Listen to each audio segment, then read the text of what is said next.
In this video, we're going to learn about the converse of Pythagorean theorem. So here's the words.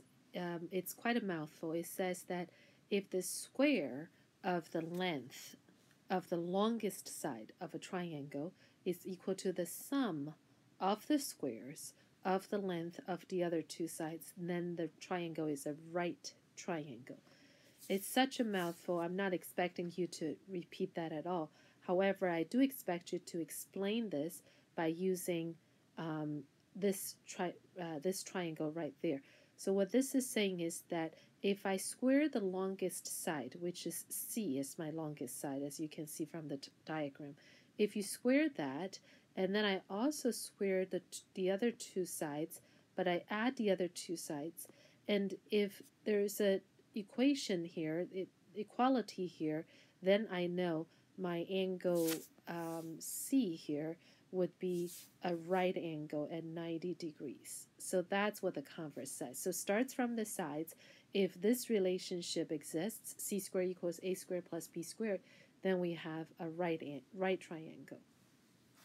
Let's see, how do we verify a right triangle by using the converse?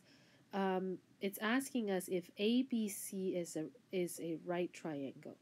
Now, notice that if I use C here to represent the longest side, so if this is a right angle, that will be my hypotenuse. So I need to square that.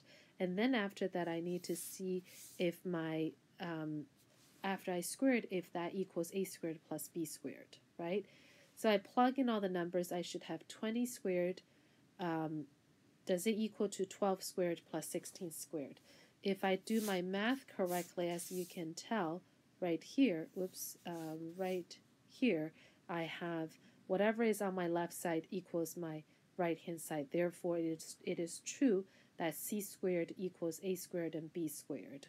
And therefore, this triangle ABC is a right triangle. So we just verified that by using the converse of Pythagorean theorem. Remember in the last unit we covered inequalities in a triangle. So we're going to combine these two units together to see what conclusions we can draw, what more we can learn about triangles.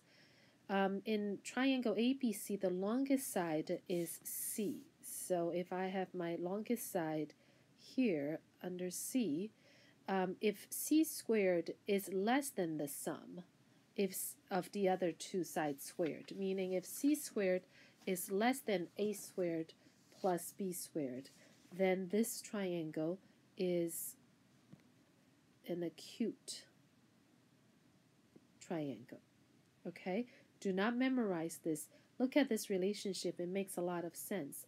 And obviously the second one, C squared equals A squared plus B squared, by the converse of right triangle, the converse of Pythagorean theorem, we should have a right triangle here. So let me just write that more prettily. So now if C squared, which is the longest side, is greater than the other two sides combined, then triangle ABC is an obtuse triangle. Okay? Here's an example. Show that the triangle is an acute triangle. So, which really is saying that we need to compare the side length based on the information that we just learned. And again, in the first example, we found the side length of C squared, and then we found A squared and B squared. When they happen to equal each other, we use the converse of Pythagorean theorem. So let's see if we can do the same thing. We can decide that the longest side is, I think it's this root 35. So if I do root 35 squared, does that equal to 5 squared plus 4 squared? So I should have 35, 5 squared is 25, 4 squared is 16. And now on the right-hand side, I have 41. On the left-hand side, I have 35. I know I don't have a Pythagorean theorem. Do I have an obtuse or an acute triangle? Now, because c squared is less than a squared plus b squared, right? So because of that, we have an acute triangle. Okay? Make sure you do the checkpoints, which helps you understand how to use this. It's really, really useful. Oops, here's a, we already finished example 2. So example 3 says, classify the triangle as acute, right, or obtuse.